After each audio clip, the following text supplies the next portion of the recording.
त्रयोदशी कथा, अनंत व्रत कथा भाषा, व्रत विधि और आरती सहित पूजन की सामग्री, कदली, खम्भ, आम्र, पल्लव, पंच पल्लव, कलश, यज्ञोपवीत, लाल वस्त्र, सफेद वस्त्र, 8 तंदुल और कुमकुम, रोली, गुलाल, मांगलिक, गुड़, धूप, पुष्प आदि, तुलसी दल, श्रीफल, तांबूल, नाना फल आदि मौसम में आने वाले और माला, पंचामृत, नैवेद्य, 8 पदार्थ और गोल चूर्ण, गुड़ से बना हुआ पकाया हुआ अन्न, रंगीन आटा और दीपक और भगवान की मूर्ति, लौंग, इलायची, दुर्वा, दूध, कपूर, केशर और मंडप उपयोगी साहित्य, 31 द्रव दक्षिणा। बोलो जय गणेश जी महाराज की जय। अनंत व्रत कथा की विधि। व्रत वाले दिन सूर्योदय से पहले उठकर के ब्रह्म मुहूर्त में अपने नित्य कर्म से निवृत्त हुए तथा फिर उस दिन विद्वान आचार्य को बुलवा करके भगवान का एकाग्र चित्त से पूजन करना चाहिए। श्रद्धा पूर्वक पंचामृत से स्नान करा करके भगवान को नैवेद्य अर्पण करे तथा समस्त पूजन की सामग्री से यथा विधि पूजन करे। बाद में भगवान का प्रसाद पावे। व्रत के दिन जागरण करना अति अनिवार्य है। इस प्रकार नियम पूर्वक व्रत तथा पूजन करने से सर्व सुख, आरोग्यता, समृद्धि, वंश, धन, धान्य, संतान, वैभव और विजय की प्राप्ति होती है। अंत में सायुज्य मोक्ष की प्राप्ति होती है। बोले जय श्री गणेश जी भगवान की जय, विष्णु भगवान की जय। अब कथा प्रारंभ। श्री सुत जी बोले कि नैमिषारण्य में पूर्व समय में गंगा तट पर महाराज युधिष्ठिर ने जरासंध के वध के लिए राजसूय यज्ञ किया। राजा युधिष्ठिर ने भी श्री कृष्ण, भीमसेन और अर्जुन के साथ यज्ञशाला में जो अनेकों प्रकार के रत्नों से सुशोभित मोती के समान कांति वाली इंद्र सभा के सदृश शोभायमान जो हो रही थी, उसमें यज्ञ के निर्मित सभी सामग्रियों सभी राजाओं को बुलवाया।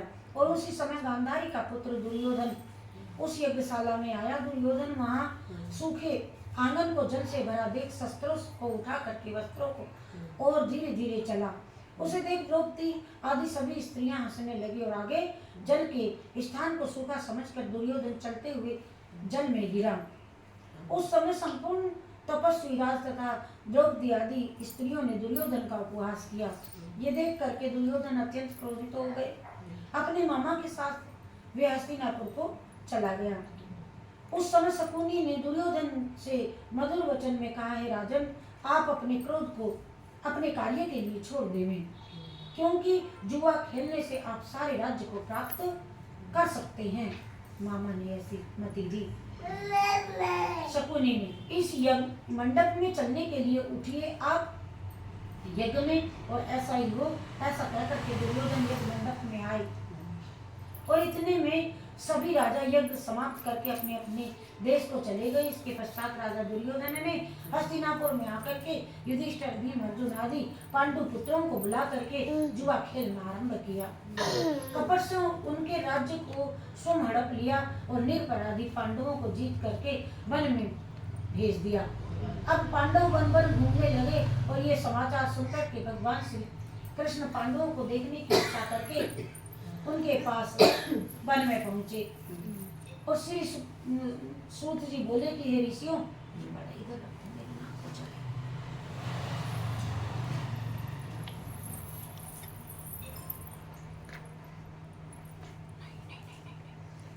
और वे सूत जी बोले कि ऋषियों, वन में रहने पर दुख से दुर्बल पांडव जगदीश्वर श्री कृष्ण को देख उन्हें प्रणाम करने लगे। युधिष्ठिर बोले, हे जगदीश्वर, परिवार सहित मैं बहुत दुखी हूँ। इस दुख के सागर से मुक्ति का उपाय तो कुछ बतलाइए।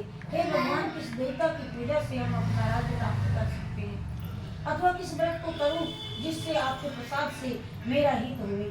श्री कृष्ण बोले, हे युधिष्ठिर, श्री अनंत भगवान का पूजन व्रत पुरुषों तथा स्त्रियों को करना चाहिए।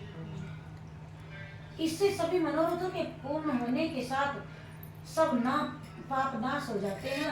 और तब युधिष्ठिर बोले, हे श्री कृष्ण जी, आपके कहने के अनुसार कहे हुए ये अत्यंत भगवान अनंत भगवान कौन है? क्या शेषनाग होते हैं, क्या तक्षक हैं, या कोई कोई सड़क है, अथवा परमात्मा को अनंत कहते हैं? मुझे बतलाइए कैसे ये अनंत कौन है? कृपा करके हमें यथार्थ कहिए। श्री कृष्ण जी बोले अनंत मेरा ही रूप है। सूर्योदय आदि ग्रह और ये आत्मा को कहे जाते हैं, और पल विपल दिन रात पक्ष मास ऋतु वर्ष युग ये सब कालों में कहे जाते हैं। जो काल कहे जाते हैं वही अनंत कहा जाता है। वही कृष्ण मैं हूँ जिसने पृथ्वी का भार उतारने के लिए अवतार ग्रहण किया है और दुष्टों का नाश तथा साधुओं की रक्षा करने के लिए वासुदेव के वंश में जन्म लिया। आदि मध्य अंत कृष्ण विष्णु आदि शिव वैकुंठ सूर्य चंद्र और सर्वव्यापी ईश्वर तथा सृष्टि को जो नाश करने वाले विश्व रूप महाकाल इत्यादि रूपों को मैंने अर्जुन के ज्ञान के लिए दिखलाया था। अर्जुन को योगियों के ध्यान करने योग और संसार रूप अनंत जिसमें चतुर 10 इंद्र 8 वसु 12 सूर्य 11 रुद्र और नारद आदि 7 सप्तऋषि तथा समुद्र विंध्याचल आदि पर्वत गंगा आदि सभी नदियां श्रेष्ठ वृक्ष नक्षत्र और 10 दिशाएं भूमि पाताल भूलोक भूलोक ध्रुलोक इत्यादि सभी लोग जो हैं, हे युधिष्ठिर वो सब का सब मैं ही हूँ, इसमें कोई संदेह नहीं। युधिष्ठिर बोले हे विद्वान वर, अब आप अनंत व्रत का महत्व भी मुझे विधि सहित बतलाइए तथा अनंत व्रत का अनुष्ठान करने वाले प्राणी को क्या क्या पुण्य होता है और उसका क्या क्या फल मिलता है, सो सब मुझे कहिए, यह सब मैं जानना चाहता हूँ। पूर्व काल में यह अनंत व्रत किसने किया और मृत्यु लोक में किसने प्रकाशित किया, यह सब विस्तार से मुझे समझाइए। तो श्री कृष्ण जी बोले कि हे युधिष्ठिर, पहले व्रत सतयुग में एक सुमंत नाम के ब्राह्मण ने किया था। उसने वशिष्ठ गोत्र में उत्पन्न भृगु की सुंदर कन्या दीक्षा को वेदोक्त विधि से विवाह किया और थोड़ा समय बीतने पर उसके गर्भ से उन्नत लक्षण वाली कन्या उत्पन्न हुई। वह सुशीला शीला नाम वाली कन्या पिता के घर में बढ़ने लगी और उसी समय शीला की माता ज्वर से पीड़ित हो पवित्र नदी के जल में गिर करके मर गई और इसके पश्चात सुमंत ने ब्राह्मण की कन्या से उसका जिसका नाम कर्कशा था विधि पूर्वक विवाह किया। दुष्ट स्वभाव कर्कशा नित्य झगड़ा करने वाली थी। उसकी सौतेली शीला नाम की कन्या अपने पिता के घर में भीत पर और खंबा पर और देहरी पर और चित्रकला में तोरण और बांधने में चतुर थी। नीले और पीले और सफेद काले इत्यादि रंगीन चित्र विचित्र के सतीर निकालती थी। शंख कमल बना करके बनाए करती थी और इस प्रकार वह बहुत काल तक रहती उसका काल व्यतीत हुआ। तो इस प्रकार वह कुमारी अवस्था वाली शीला को देख करके सुमंत ने चिंता की कि अब मेरी कन्या मैं ये किसको दूं। तो ये विचार करके वह दुखी हुआ और उसी समय वेद के जानने वाले में श्रेष्ठ और स्त्री की इच्छा रखने वाले कांति युक्त मुनि में श्रेष्ठ कौंडिल्य ऋषि वहां आ गए और वे बोले कि ये सुमंत तुम्हारी सुंदर कन्या शीला को मैं वरण करना चाहता हूँ। तब सुमंत ने शुभ दिन और शुभ श्रेष्ठ उन मुनि श्रेष्ठ को एक धर्म पुरुष कौंडिल्य नामक ऋषि से अपनी कन्या का विवाह कर दिया। श्री कृष्ण जी बोले कि युधिष्ठिर, गृहस्थ सूत्र की कही हुई विधि के अनुसार विवाह किया गया और उस समय मांगलिक कार्य भी वहां पर हुए। स्त्रियों ने मंगल गान किया, ब्राह्मणों ने स्वस्ति वाचन तथा बंदी जनों ने कहा तुम्हारी जय हो घोष किया और ये विवाह कर्म संपन्न होने पर अपनी स्त्री कर्कशा से सुमंत बोले, हे प्रिय, दामाद को संतोष के लिए कुछ दहेज देना उचित है। ऐसे वचन सुनकर के कर्कशा ने क्रुद्ध हो अपने घर के संपूर्ण पदार्थों को एकत्र कर एक पेटी के अंदर बंद कर दिया रख दिया सुरक्षित। सुमंत से बोली, घर में धन आदि कुछ नहीं है, देख लो आकर के। हे युधिष्ठिर, ऐसे वचनों को सुनकर के वह बड़ा महादुखी हुआ। विवाह के पश्चात कौंडिल्य अपनी पत्नी शीला को रथ में बिठा करके वहां धीरे धीरे चले और मार्ग में पुण्य रूपा यमुना नदी को देख करके उसके किनारे रथ खड़ा किया और नित्य कर्म करने के लिए चल दिए। कौंडिल्य मुनि दोपहर को भोजन के समय उसी यमुना तट पर उत्तर शीला ने लाल वस्त्र पहने और बहुत सी स्त्रियों को वहां पर देखा। किनारे पर जो अनंत चतुर्दशी की भक्ति और पूर्वक जनार्दन भगवान की पूजा कर रही थी। उन स्त्रियों में के समीप जाकर के धीरे से पूछा है, हे वारियाओं, कृपा कर आप मुझसे कहो कि ये आप किस देवता का व्रत कर रही हो और इस व्रत का क्या नाम है। श्रीमती सुशीला के ऐसे वचन सुनकर के संपूर्ण स्त्रियां बोली, हे शीला, इस व्रत का नाम अनंत व्रत है और इस व्रत में अनंत देव की पूजा की जाती है। यह व्रत सुन शीला बोली, क्या मैं भी इस उत्तम व्रत को कर सकूंगी। तो स्त्रियों से पूछा, यह व्रत का क्या विधान है और इसमें क्या दान इत्यादि दिए जाते हैं तथा इस देवता की पूजा होती है।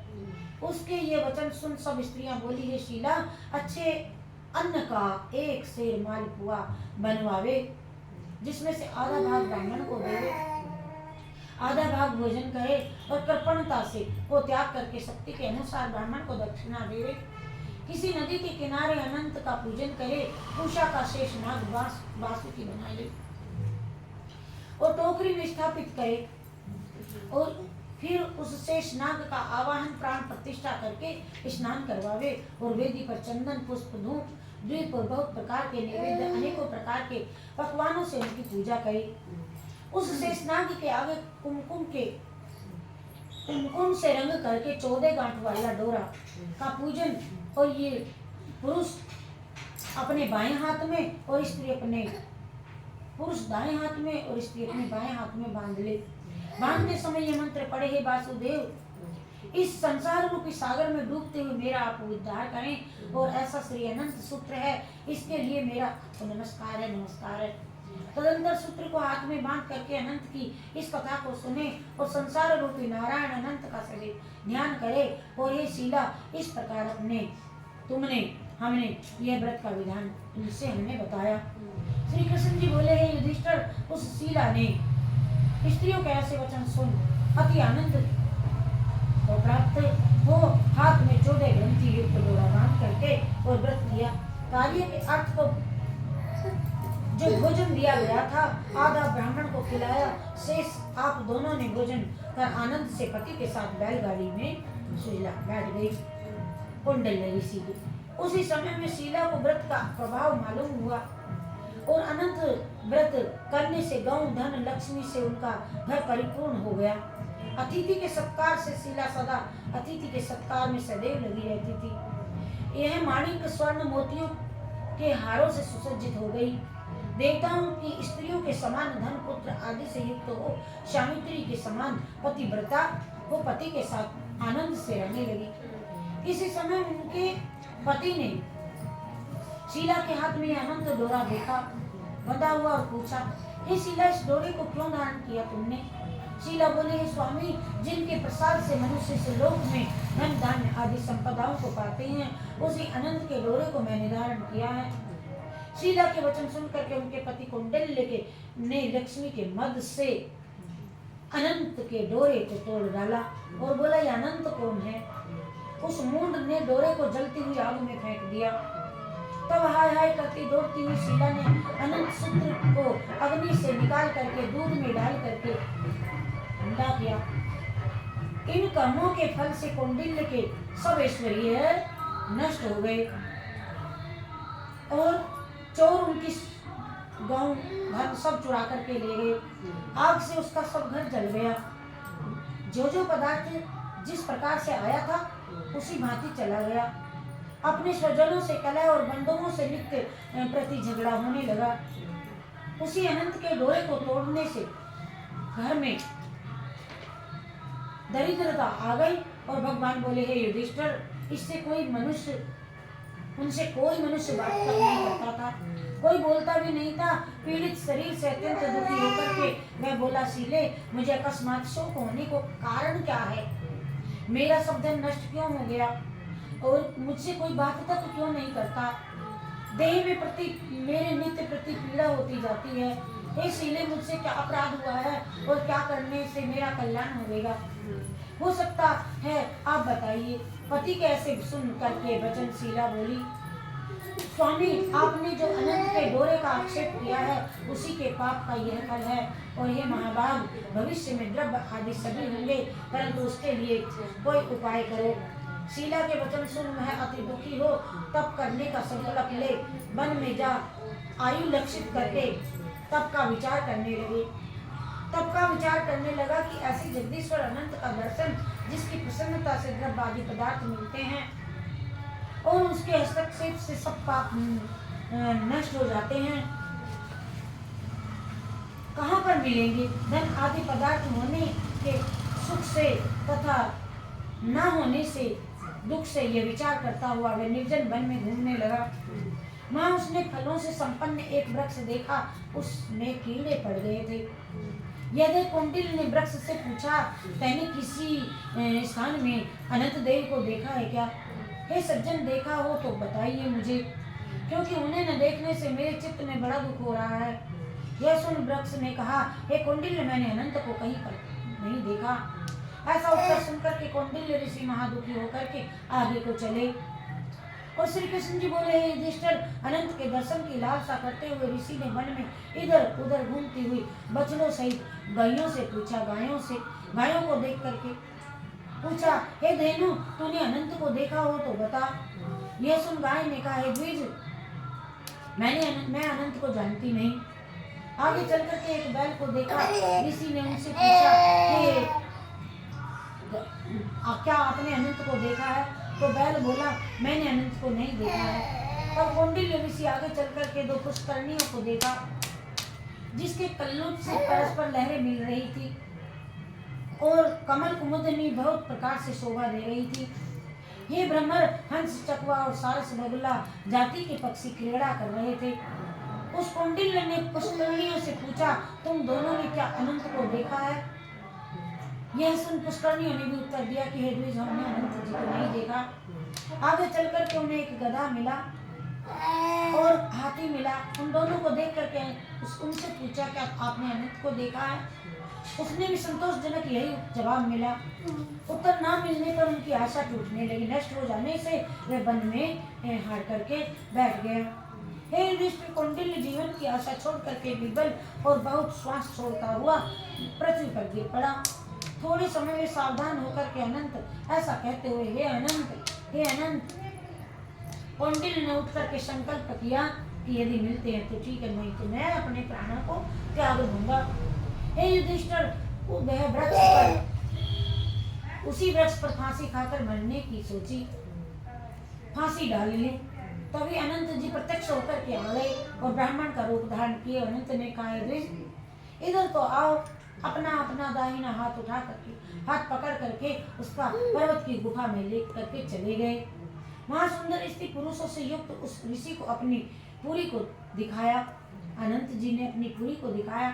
वहां पर एक दिव्य सिंहासन पर बैठे और शंख चक्र गदा पद्म गरुड़ सहित विश्व रूप अपनी विभूतियों के भेदों से अधिक तेज और कौस्तुभ मणि सहित बनमाला धारण किए हुए थे। उन देवताओं के देव जो किसी से भी न पराजित होने वाले हैं, उन विश्व रूप को कौंडिल्य ऋषि देख करके उनकी स्तुति करने लगा।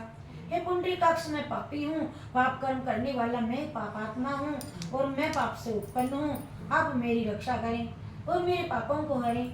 हे जगदीश, आज मेरा जीवन तथा जन्म दोनों धन्य हो गए हैं। तुम्हारे चरण कमलों पर मेरा मस्तक भ्रमर के समान स्पर्श हो रहा है। कौंडिल्य ऋषि के वचन सुनकर के अनंत देव मधुर वाणी में बोले, हे कौंडिल्य, तुम निर्भय होकर के अपने मन की बात मुझसे कहो। तब कौंडिल्य बोले, मैंने अपनी संपत्ति के घमंड में आकर के अनंत का डोरा तोड़ करके उसकी निंदा की, जिससे मेरी ये संपदा सब नष्ट हो गई और स्वजनों से नित्य झगड़ा होता है और मुझसे कोई बात भी नहीं करता। महादुखी होकर के तुम्हारे दर्शनों के लिए मैं आज आया हूँ। अनंत भगवान की कृपा से दयापूर्वक आपने मुझे दर्शन दिया। जो मैंने पाप किए हैं, कृपया आपकी शांति का उपाय मुझे आप अपनी बतलाइए। श्री कृष्ण जी बोले, हे युधिष्ठिर, भक्ति से संयुक्त होकर के अनंत देव क्या नहीं दे सकते, अर्थात सब कुछ देते हैं। अनंत भगवान बोले, हे कौंडिल्य, विलंब मत कर, अपने घर को जा और 14 वर्ष तक भक्ति पूर्वक अनंत का व्रत कर। तू सब पापों से छूट करके सिद्धि को प्राप्त करेगा। तेरे पुत्र पौत्र होंगे और सुखों का उपभोग करेगा। अंत समय में मेरा स्मरण होगा तुझे। और निसंदेह अमर पद को प्राप्त करेगा। संपूर्ण लोकों के उपचार के लिए मैं तुमको और भी वरदान देता हूँ। संपूर्ण विधि से इस व्रत की कथा पढ़ने वाला शिला के समान और अनंत का व्रत रखने वाला इस व्रत के प्रभाव से जल्दी ही सब पापों से छूट करके परम गति को प्राप्त करेगा। हे कौंडिल्य, तू जिस मार्ग से यहाँ आया है उसी मार्ग से अपने घर को चला जा। तब कौंडिल्य बोला, हे स्वामी, मैंने वन में घूमते हुए एक आश्चर्य देखा, मैं आपसे पूछता हूँ, कृपा कर आप उत्तर दीजिए। वह आम का वृक्ष, उसने गाय, बैल, कमल, शोभायमानी पुष्करणी, गधा और हाथी वे कौन थे? हे देवादेव, यह सब कौन थे बतलाइए। आप इन सूत्रों का वृतांत मुझसे कहिए। तब अनंत जी बोले, हे कौंडिल्य जी, आम का वृक्ष पूर्व जन्म में एक ब्राह्मण विद्वान था और वह विद्यार्थियों को विद्या दान देने के कारण वृक्ष बना। विद्या दान देने के कारण मतलब विद्या का तत्व लेता था, ऐसा। विद्यार्थियों को विद्या दान ना देने के कारण वृक्ष हुआ। वह गाय जो थी वह है पृथ्वी माता। वह पूर्व जन्म में बीज को अपने में समेट लेती थी, बीज चुराती थी और इसी कारण से वह गौ बनी। और इस जन्म में भी उस जन्म में बीज चुराया है वह बैल धर्म है। और धर्म और अधर्म के कारण ये दोनों पुष्करणी हैं, धर्म अधर्म। वे पूर्व जन्म में कोई ब्राह्मण जाति के दो भगिनी थी जो धर्म करती थी और परस्पर रहती थी। उन्होंने ब्राह्मणों, अतिथियों और दुर्बल को भी भोजन आदि पदार्थ होते हुए नहीं दिया, किसी को याचकों को भिक्षा तक नहीं देती थी। उस पाप कर्म से परस्पर वे लहरी हुई और जल एकत्र होता है उनका। और जो ये गधा मिला आपको, ये क्रोध है, पूर्व जन्म का क्रोध है। वह हाथी है, मद है और वृक्ष ब्राह्मण है, पेड़। मैं हूँ अनंत जो आपको ब्रह्म रूप में मिला। और ये कंदरा जो संसार है पूरा। और इस तरह कहकर के अनंत जी वहां से अंतर्धान हो गए। और यह चरित्र कौंडिल स्वप्न के समान देख करके अपने घर में आ गए। श्री कृष्ण जी बोले कि हे युधिष्ठिर, कौंडिल्य ऋषि ने चतुर्दश वर्षों का अनंत का डोरा अनंत व्रत कथाएं सुनी। अनंत के कहने के अनुसार सुख भोग करके अंत में अनंत का स्मरण कर अनंतपुर को गए। हे युधिष्ठिर, इसी प्रकार तुम भी कथा सुनो और चतुर्दश व्रत अनंत व्रत करो। और जैसे कौंडिल्य ने अनंत देव के कहने के अनुसार फल प्राप्त किया, वैसे ही तू भी संपूर्ण मनोरथों को प्राप्त करेगा। आख्यान सहित व्रत करने से एक ही वर्ष में मनोरथ पूर्ण हो जाता है और फल की प्राप्ति होती है। युधिष्ठिर, ये व्रत मैंने आपको व्रत की कथा सुनाई और इस व्रत के करने से जो मनुष्य सब पापों से छूट जाता है, इसमें कोई संशय नहीं। जो कथा सुनते हैं पापों से छूट करके अनंत लोक को प्राप्त करते हैं। कुरुकुलोद्भवा, जो कोई शुद्ध चित्त वाले मनुष्य इस संसार सागर में सुखपूर्वक विहार करना चाहते हैं, वे त्रिभुवन के स्वामी अनंत भगवान का सदैव पूजन करें। वो पूजन करके दाहिने हाथ में सुंदर अनंत देव चतुर्दश ग्रंथि वाला डोरा बनते। बोलिए जय श्री कृष्ण भगवान की जय।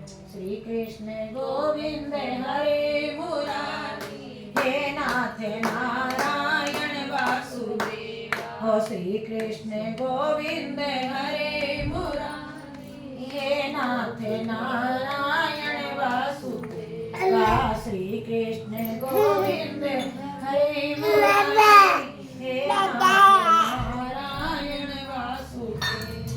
हे नाथ नारायण वासुदेव, हे नाथ नारायण वासुदेव। श्री कृष्ण गोविंद हरे मुरारी, हे नाथ नारायण वासुदेव। श्री कृष्ण गोविंद हरे मुरारी, हे नाथ नारायण वासुदेव।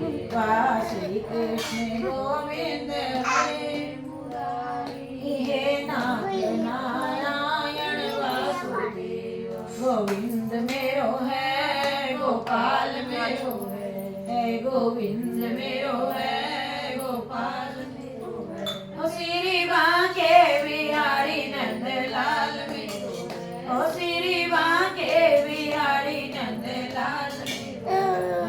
गोविंद मेरो है गोपाल मेरो है गोविंद मेरो है गोपाल मेरो ओ श्री माँ के बिहारी नंद लाल मेरो ओ श्री माँ के बिहारी नंद लाल मेरो है गोविंद मेरो है गोपाल मेरो है गोविंद मेरो है गोपाल मेरो ओ श्री माँ के बिहारी नंद लाल मेरो ओ श्री माँ के बिहारी नंद लाल हे गोपाल राधे कृष्ण गोविंद गोविंद हे गोपाल राधे कृष्ण गोविंद गोविंद कृष्ण गोविंद गोविंद राधे गोविंद गोविंद कृष्ण गोविंद गोविंद राधे गोविंद गोविंद ओ गोपाल राधे कृष्ण गोविंद गोविंद हे गोपाल राधे कृष्ण गोविंद गोविंद तूने कहाँ लगाई इतनी देर अरे ओ श्यामरिया तूने कहाँ लगाई इतनी देर अरे ओ श्यामरिया श्यामरिया मेरे श्यामरिया श्यामरिया मेरे श्यामरिया और तूने कहाँ लगाई इतनी देर अरे ओ प्रणाम से करिए कर्पूरे घोरं करुणावतारं संसार सारं भुजगेन्द्रहारं सदा वसन्तं हृदयारविन्दे भवं भवामि सहितं नमामि भवं भवामि ॐ जय जगदीश हरे स्वामी जगदीश हरे भक्त जनों के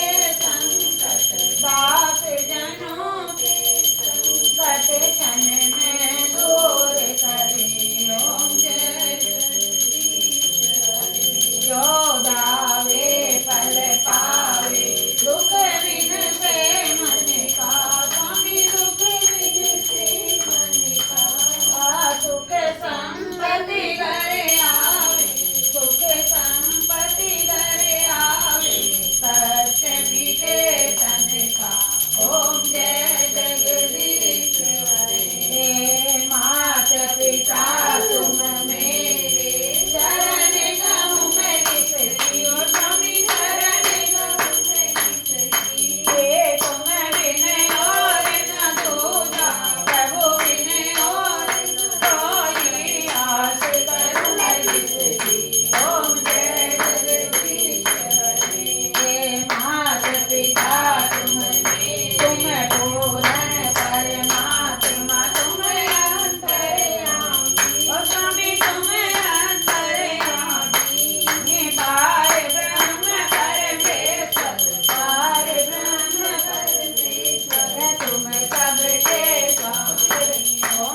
त्वमेव सर्वं